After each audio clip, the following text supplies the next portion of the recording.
नै बिदि जाबायनो माने बहायना लाजोब्बाय आं। हेलौ लोगोफोर, नोंथांमोनखौ गासैखौबो आंनि सानसुमाव इउटुब चेनेलाव आरो खनसे फिन गोसोखौ बरायना लाग्रोबाय आरोना।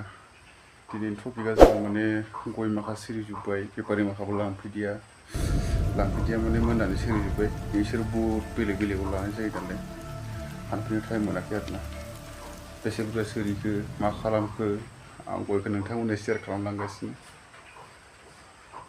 जोंहा मा होनो गय हान्दिया मानि जाहोनाव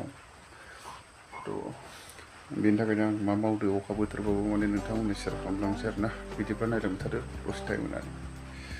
चलो स्टार्ट। बेफोर माने गासिबो गय गोजा आरोना। माने गोबावजों खनना दोनबाय, सोरबा मैखुन बिरबाय, सोरबा एम्फौ नांना दं।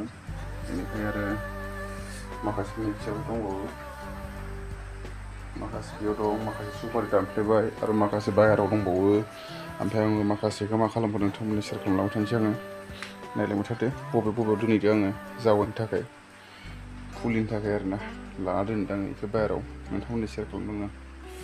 नै बिदि जाबायनो माने बहायना लाजोब्बाय आं।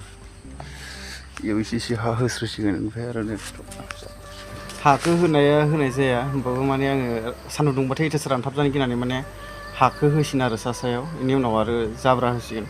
बेयाव दा मोनसे, बैयाव दा मोनसे, ओमफ्राय नै बेबो, बेनिफ्राय आरो बैबो बहुद जावायबाय आरोना। एबार दामोल 6-7 दामोलसो जाबाय, टटेल 7सो जागोन। बेफोरबायदि जावायबाय आङो।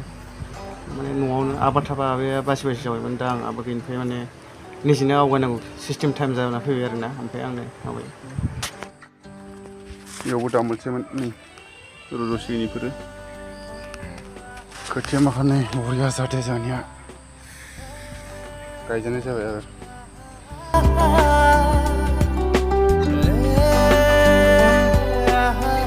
थ' नोंथांमोना दिनैनि आंनि गय जावायनाय भिडिअखौ माबायदि मोनखो गासैखौथ' देखायनो हायाखिसै। गासैनिसिमबो लाभ इउ अल, बाय बाय।